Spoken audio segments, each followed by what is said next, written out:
제 주변에 보시면 이제 여름이 끝나가 다 하기에는 조금 남긴 했지만 어쨌든 이제 바캉스 시즌도 들어가고 이제 여름이 끝이 나니까 상점들마다 이제 크게 써붙여져 있는 세일에 관한 소식들 많지 않습니까? 그죠? 우리는 뭐 정해진 재화 가운데 살아야 하기 때문에 뭐 이왕이면 똑같은 물건이면 싸게 사면 훨씬 더 우리 경제에도 도움이 되고 훨씬 더 좋죠. 그죠? 특히 요즘 인터넷 쇼핑이 발달했기 때문에 같은 물건을 하나 사더라도 조금 더 검색을 어떻게 하느냐에 따라서 같은 물건을 좀 더 싸고 저렴하게 구할 수가 있습니다. 심지어 이제 어떤 가게에 가서 그 물건을 보고 이 물건이 싼지 아니면 좀 비싼지 어떤 특정 그 인터넷 쇼핑 그 사이트에 딱 들어가서 찍어보면 저렴한지 아니면 좀 살만한지 뭐 대충 이렇게 검색이 될 정도로 뭐 그렇게 시대가 변했습니다. 이제 그런 세상이 뭐 올까 싶었는데 이제 우리 로마에서도 이태리에서도 최근에는 보니까 이제 그 사이트에 가서 아침에 주문을 하면 오후에 50유로 이상을 주문하면 배달도 해줍니다. 예. 한국에서는 이미 오래전부터 동네 슈퍼도 요즘은 다 배달을 해주는데, 와, 이런 서비스가 있겠나 싶었는데, 이제 그 한 기업으로 인하여서 이제 뭐 그런 거에 좀 느린 우리 이태리에서도 이제 그런 배달을 해주는, 슈퍼가 배달을 해주는 그런 서비스가 생겼고, 참 살고 볼 일입니다. 그죠? 그래서 이제 그 인터넷 상권을 장악하고 있는 이 거대 기업, 이 공룡 기업으로 인하여서 참 많은 삶의 스타일이 바꾸어져 가고 있는 것은 사실인 것 같습니다. 단지 그 회사가 그냥 쇼핑할 수 있는 것만 제공하는 것이 아니라 그 한 어떤 쇼핑이라고 하는, 인터넷 쇼핑이라고 하는 그 시스템을 통하여서 삶의 스타일까지도 많은 부분을 이미 바꾸어 놓은 것이죠. 그래서 여러분, 우리는 조금 더 수고하고 알아보고 이렇게 이제 해서 어떻게든 조금 더 저 같은 물건을 저렴하게 사려고 노력을 하긴 합니다. 그런데 여러분, 우리가 그런 노력이 좋은 물건이지만 혹 싸게 살 수 있는 방법은 없을까 해서 싸게 찾아보는 것이지, 아예 싼 물건을 찾아보는 것은 또 아닙니다. 그죠? 비싸지만 싸게 살 수 있는 방법은 없을까? 그걸 찾아보는 거지, 싼 물건은 사실 또 우리 눈에 들어오지가 않습니다. 왜냐하면 이제 우리가 이제 사는 세상에서는 대부분이 가격이 품질을 어느 정도 결정을 짓기 때문에 너무 싸다 싶으면 사람들은 사실은 관심을 두지 않고, 저건 뭐 가져가봐야 얼마 못 쓸 것이다 하는 이런 예상을 하게 되는 것이죠. 그런데 여러분, 가격이 그 제품의 품질이나 그 제품의 기능과 꼭 비례하여서 비싸지는 것도 아닌 것 같아요. 이 무슨 말을 하려고 하는 거냐면은, 그 저렴한 물건에 비해서 비싼 물건이 품질이 더 뛰어난 것은 분명합니다. 그걸 부정할 수는 없습니다. 그런데 그 돈의 차이만큼 물건이 좋아지냐, 이걸 볼 때 또 사실은 의문이기도 합니다. 어느 업종이나 할 것 없이 업계 1위라고 하는 업체들 있지 않습니까? 그죠? 우리가 운동화를 산다면 모 회사, 예를 들면 그런 회사들은 그냥 자기들이 뭘 신제품을 하나 만들어서 제일 높은 가격을 달아놓아도 그것을 얼른 사람들이 사려고 하는 어떤 묘한, 눈에 보이지 않는 신뢰감이 형성되어 있기 때문에 제품에 들어가는 원가나 어떤 그 제품의 기능보다도 훨씬 더 높은 가격을 책정해도 사람들은 그 제품에 대한 무한한 신뢰를 보면서 그 제품은 묻지 않고 따지지 않고 그냥 사는 것이죠. 자, 그래서 이제 이 부분을 준비하면서 내 말이 맞는지, 제 말이 맞는지, 거짓말을 하면 안 돼요. 전문가는 아니기 때문에. 한번 검색을 해보니까 뭐 그런 기사가 있어요. 그 회사에서 만드는 이제 운동화가 원가로 쳤을 때는 주로 제3세계, 노동력이 싼 나라에서 만들기 때문에 뭐 그 물건가스 한 30%밖에 원가비가 들지 않는다 그러더라고요. 그럼 그 나머지는 뭐겠습니까? 그 회사가 그 이미지를 구축해 나가려고 쓰는 고급 비싼 모델들, 어떤 홍보에 들어가는 비용들, 사실은 그런 것이 훨씬 더 많이 들어가는 것이죠. 그래서 그 브랜드를 달고 나오는 제품이나 안 달고 나오는 제품이나 원가 차이를 볼 때 뭐 큰 차이였고, 물론 신기술이 적용되었기 때문에 그 기술 개발 비용이나 이런 것들도 분명히 보전은 되어야 되겠지만, 어쨌든 그 퀄리티에 있어서 그 돈만큼 차이가 나지는 않는 것이죠. 그럼에도 불구하고 각 업계의 1위들은 소비자들에게 거의 독점이다 싶을 만큼 무한한 신뢰를 얻고 있기 때문에 무엇이든지 오히려 조금 비싸게 가격을 책정하면 책정할수록 소비자들은 사고 싶고 오히려 못 사면 안달이 나는 이런 현상들도 나타나는 것이죠. 이런 정도를 훨씬 넘어서 보통 사람들은 아예 접근조차도 못하는 또 그런 브랜드들도 있습니다. 그렇죠?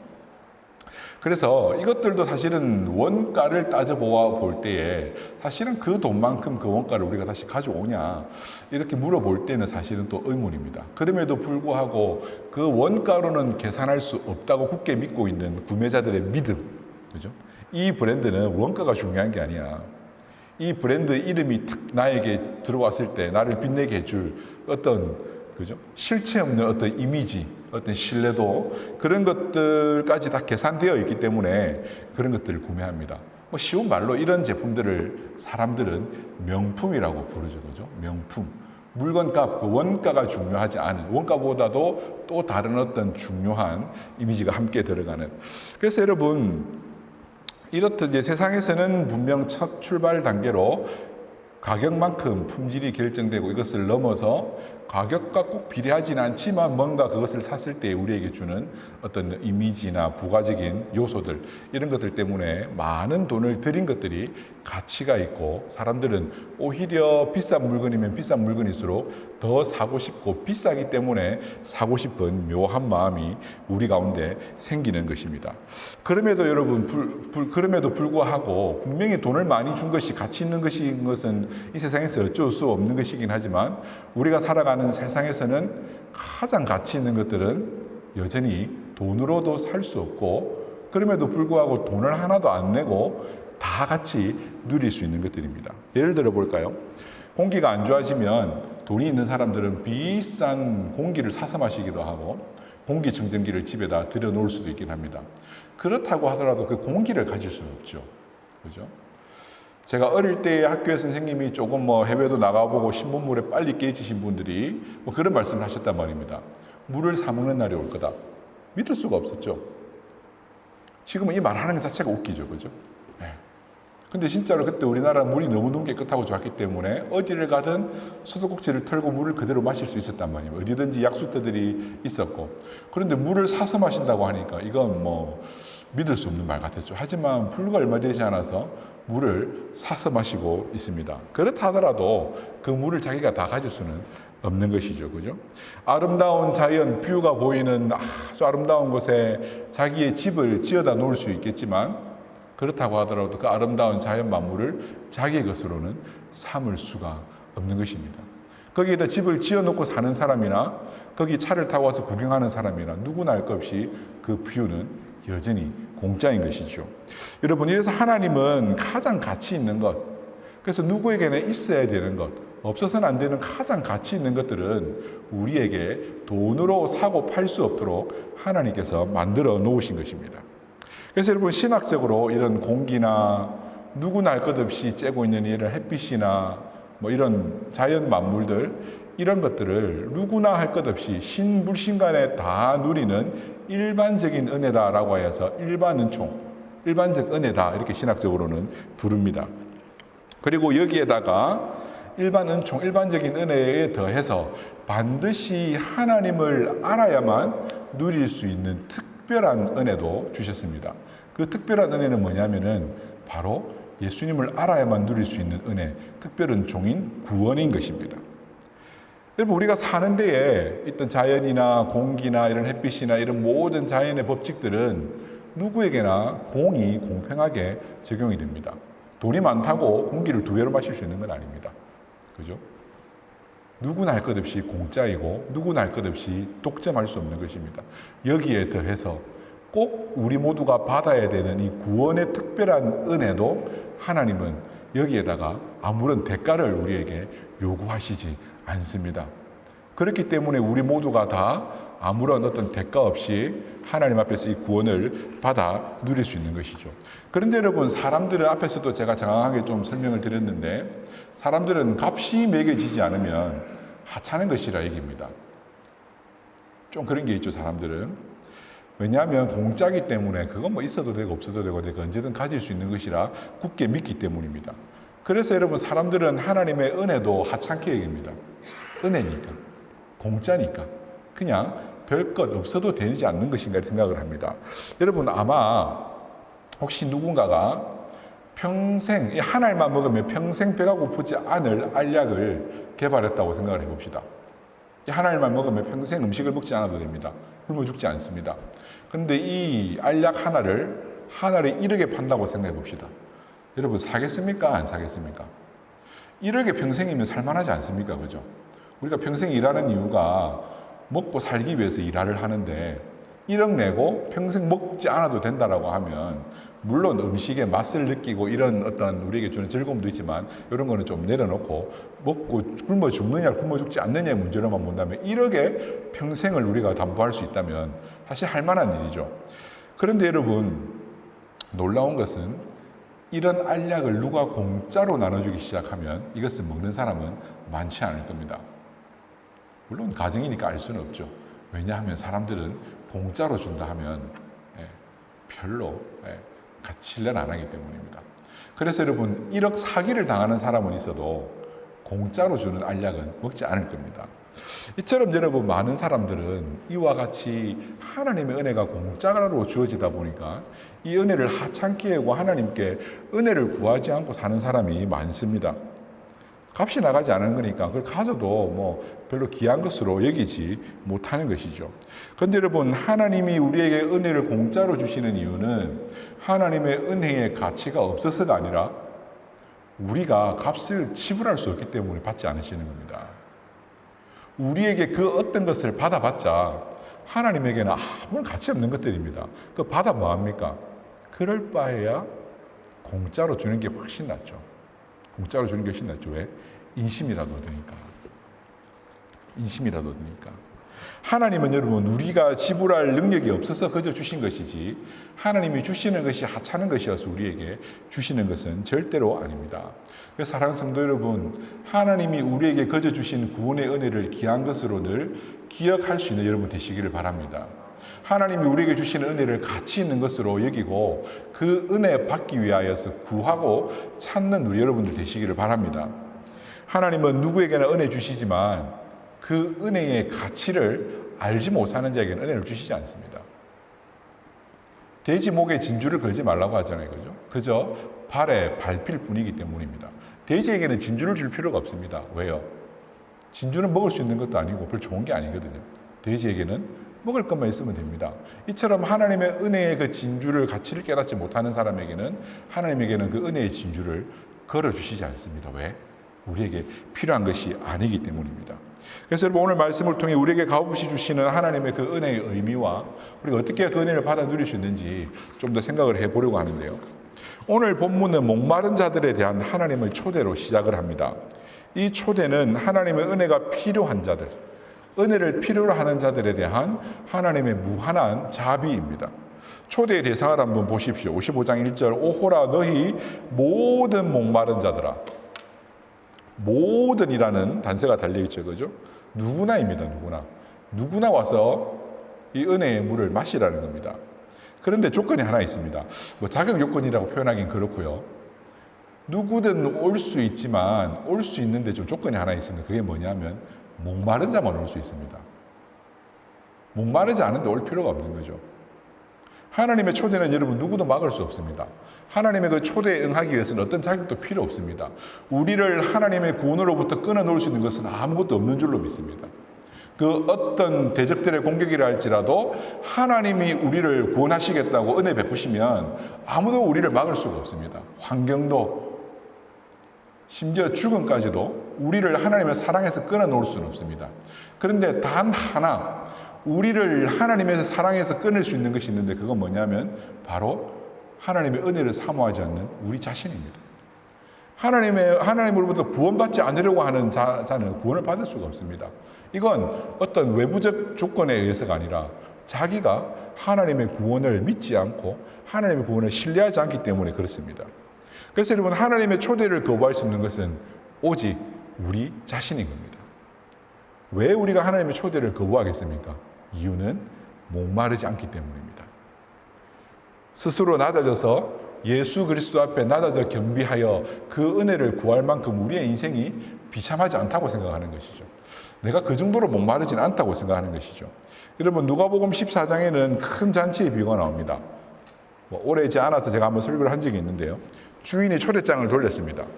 근데 초대한 날이 잔치날이 되었는데 사람들이 오질 않는 거예요.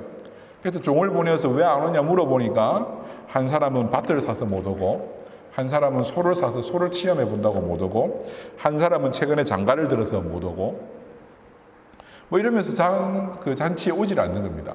그러자 그 주인은 어떻게 합니까? 종을 보내어 먼저 길거리와 골목길에 가서 가난한 자들, 몸이 불편한 자들을 모읍니다. 그래도 그 잔치 자리에 자리가 남자 이제는 산에 올라가서 산에 사는 사람들까지도 불러오라고 합니다. 그렇게 잔치 자리를 강권하여 하나님께서 채우셨습니다. 그리고 나서 예수님께서 하시는 말씀이 있는데, 내가 비유에서는 주인이 하는 말이죠. 이제 예수님이 하시는 말씀인데 결국 그 주인이 하는 말이 이렇습니다. 내가 전에 청하였던 사람들은 한 사람도 내 잔치를 맛보지 못할 것이다. 하나님께서 초대하시지만 스스로 목마름을 느끼지 않고 그 잔치에 오지 않는 사람은 아무도 하나님의 그 잔치의 기쁨을 맛보지 못할 것입니다. 누구든지 와서 목마른 자는 물을 마시라고 합니다. 그것도 공짜로 말입니다. 돈이 없이 와서 포도주와 젖을 사서 양식을 삼으라고 합니다. 포도주와 젖은 이스라엘의 주 sản 품이죠. 이 포도주와 젖은 하나님이 주시는 배부름과 기쁨의 상징입니다. 창세기 49장을 보면 그 야곱이 자녀들을 축복하면서 이제 유다 지파에 대한 축복이 기록되어 있는데, 그 축복의 내용이 이렇습니다. 그 유다 지파에게 주어진 축복이 이렇죠. 그 눈이 포도주와 같이 붉을 것이요 이가 우유같이 희어질 것이다. 그들에게 포도주와 젖이 끓어지지 않고 마르지 않도록 복 주시겠다는 겁니다. 하나님의 이 놀라운 축복이 약속되어 있는 것이죠. 하나님의 은혜는 풍성합니다. 그런데 여러분, 이 하나님의 은혜가 공짜라서 많은 사람들은 그것 없어도 살 수 있다고 생각을 합니다. 그런 사람은 절대로 하나님의 은혜를 받을 수 없고 경험할 수가 없죠. 사랑하는 성도 여러분, 우리에게는 이 하나님의 은혜를 사모하는 목마름이 있어야 될 줄로 믿습니다. 하나님의 은혜가 아니면 살 수 없다고 하는 이 갈급함이 우리에게 있어야 될 것입니다. 그러면 여러분, 우리는 어떻게 이 초대에 응할 수 있겠습니까? 이 초대는 아무런 대가를 구하지 않습니다. 지금 이 장면은 하나님께서 마치 시장에서 호객 행위를 하는 것 같은 그런 장면입니다. 지금도 여러분 그죠? 이제 여름 상품들 세일하기 위해서 각 개들마다 30%라 했다가 50%라 했다가 이제 70%도 보이고 그러더라고요. 이게 얼마나 갈지, 또 물건을 가면 얼마나 쓸지는 알 수는 없지만 하여튼 그렇습니다. 그런데 하나님께서는 지금 시장에서 주변에 물건 팔고 있는 장사하는 사람들 사이에 앉아서 이렇게 말씀하시고 있습니다. 너희들 지금 사 먹고 있는 그것은 너희 배를 불리지 못할 거다. 양식이 아니다. 왜 양식도 아니고 너희 배도 불리지 못하는 그것에다가 돈을 주고 은을 달아주고 그렇게 그것을 먹고 있느냐. 나는 너희들에게 돈을 받지 않을 테니까 무한한 양식인 여기에 와서 내가 주는 이 포도주와 젖을 돈 없이 값 없이 사 먹으라고 하나님께서는 고객 행위를 하고 있습니다. 이 장사는 여러분, 손님이 많이 오면 많이 올수록 망하는 장사입니다. 그렇죠? 공짜로 주는데 미치고 주는 건데, 장사하는 사람들이 제일 믿기 힘든 말이 그거죠. 미치고 주는 거다.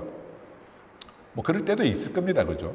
예를 들면 신선 제품 같으면 그 다음 날로 넘기면 쓰레기를 처리하는데 돈이 더 많이 들기 때문에 원가 이하로라도 빨리 떨어버리는 것이 훨씬 더 낫기도 합니다. 그렇다 하더라도 그것을 팔지 않으면 손해를 보기 때문에 주는 것이기 때문에 어쨌든 완전히 또 미치는 것이라고도 말할 수도 없죠. 그죠? 어쨌든 이런 미치는 장사를 하는 사람은 없습니다. 그런데 우리 하나님은 지금 미치는 장사, 우리에게 아무것도 받지 않으시면서 하나님께서 가지고 계신 그 은혜, 포도주와 젖을 무한히 부어주시면서 우리에게 사 먹으라고 하시고 있는 겁니다. 하나님의 은혜에 목마름을 느끼지 않는 이유는 하나님의 은혜가 공짜라서 그런 거죠. 왜냐하면 내게 은이 있기 때문에.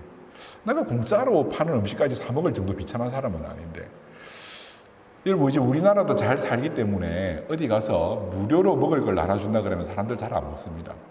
옛날에는 전도를 하면서요, 커피 한 잔만 나눠줘도 그 참 고마워하고, 그 자판기에 한 200원이면 뽑아 먹을 수 있는 커피인데도 믹스 커피에 뜨거운 물 부어서 커피 한 잔 주면서 예수님 믿으세요, 교회 한번 와보세요 하면 사람들이 참 고마워했습니다.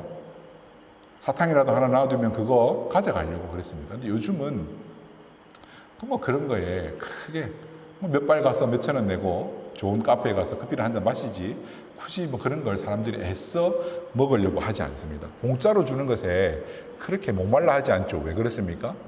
먹을 만한 게 많고 가진 게 많으니까 별로 목말라 할 필요가 없는 거죠. 그런데도 여전히 선교지에 가보면 뭐 하나에 100원 할까 말까 하는 과자만 들고 가도요, 동네에 그냥 몇백 명씩은 모읍니다. 그거 하나 받아가려고요. 뭐 치약이나 칫솔이나 이런 거 몇 개 들고 가면요, 뭐 진짜 마지막에는 마음이 아파요. 그거 뭐라고 못 나눠줄 때 진짜 모질할 때는 마음이 아파요. 뭐 얼마 하지도 않는데, 예. 그걸 못 주고 막 그 사람들도 받고 싶어 하는데 그걸 보고는 참 마음이 아파요. 그런 나라들도 있단 말입니다. 차이는 뭡니까?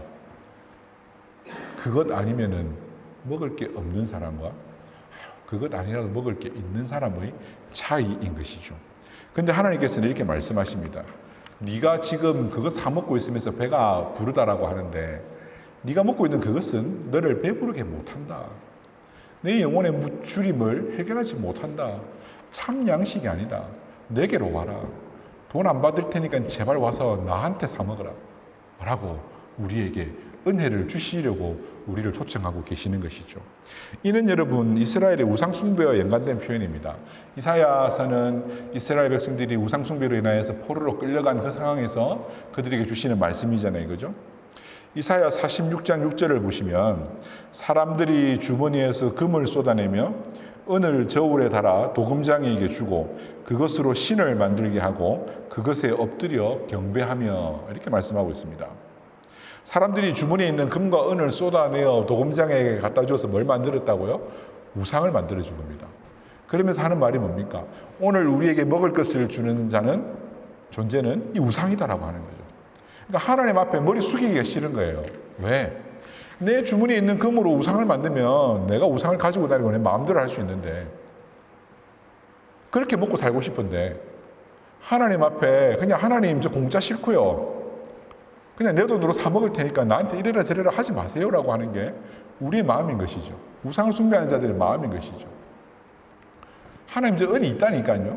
금이 있다니까요. 하나님께서 은혜 주시지 않아도 저 살만하다니까요. 이것이 사람들의 은혜를 찾지 않는 자들의 마음인 것이죠. 그래서 하나님 앞에서 겸손해지기 싫은 겁니다.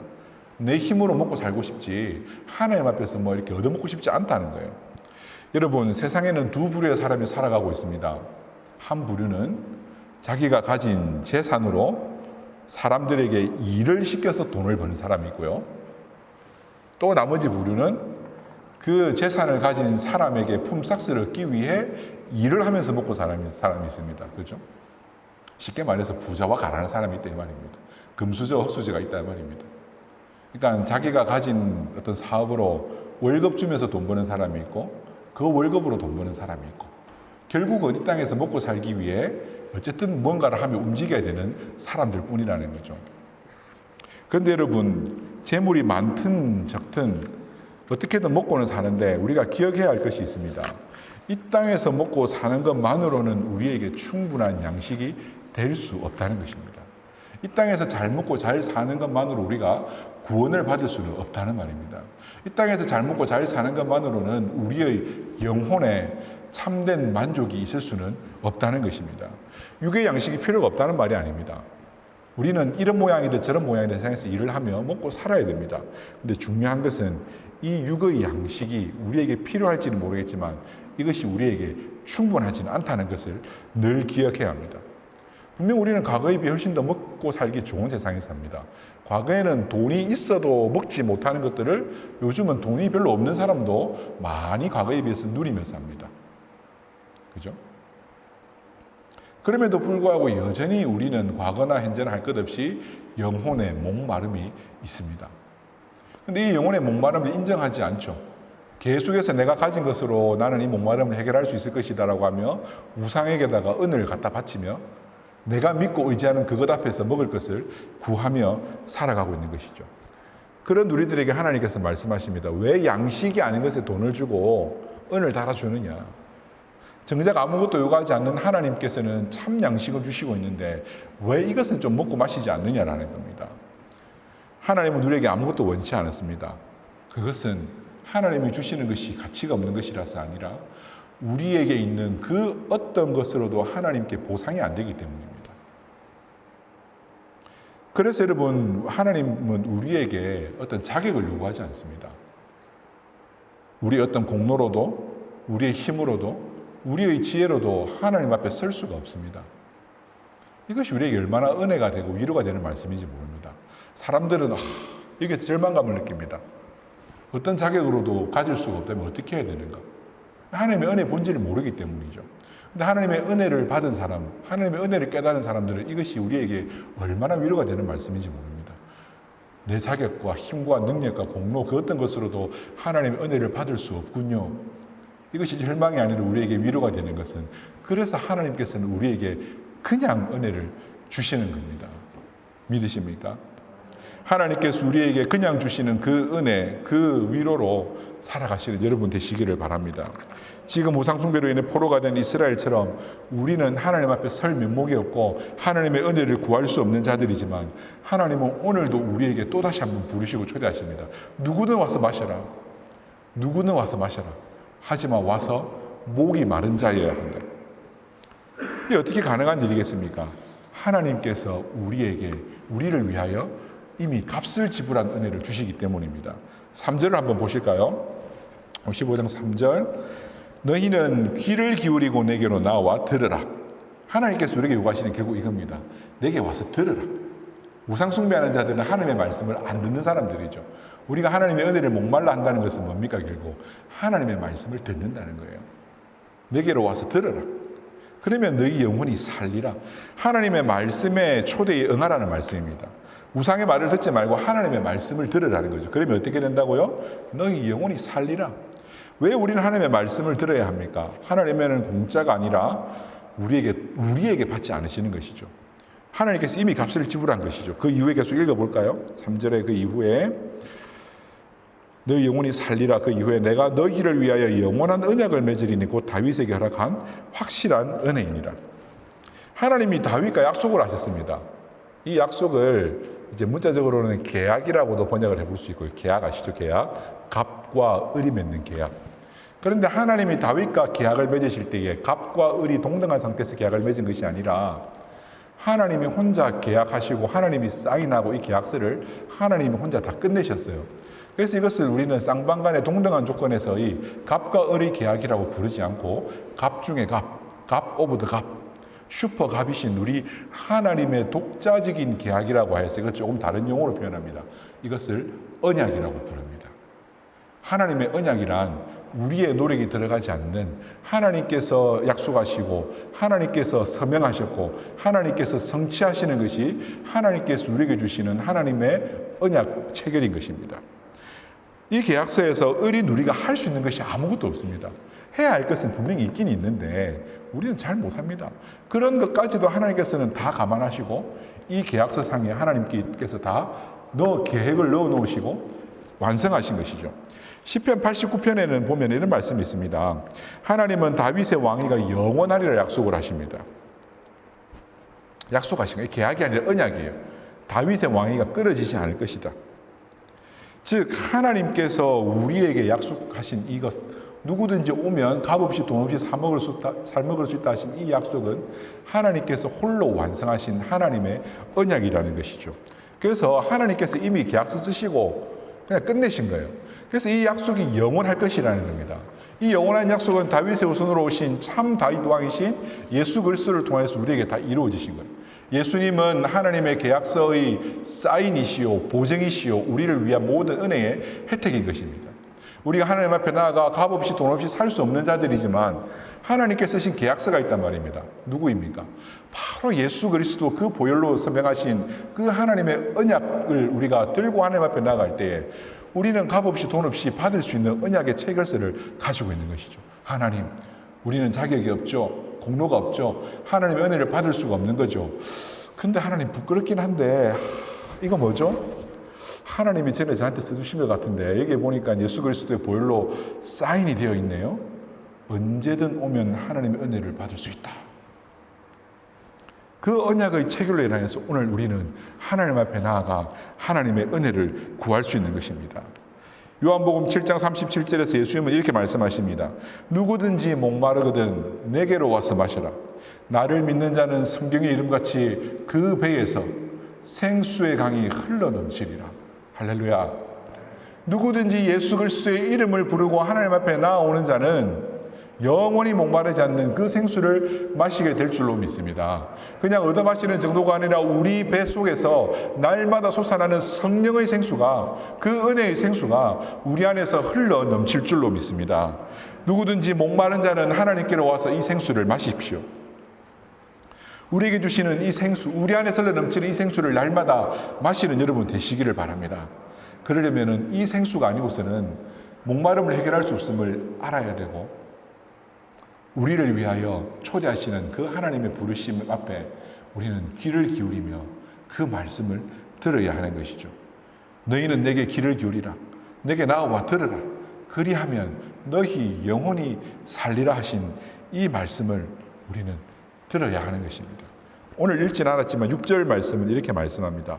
55장 6절. 이 말씀도 잘 아는 유명한 구절인데요. 너희는 여호와를 만날 만할 때에 찾으라. 가까이 계실 때에 그를 부르라. 악인은 그의 길을, 불의한 자는 그의 생각을 버리고 여호와께로 돌아오라. 그리하면 그가 긍휼히 여기시리라. 우리 하나님께로 돌아오라. 그가 너그럽게 용서하시리라. 아멘.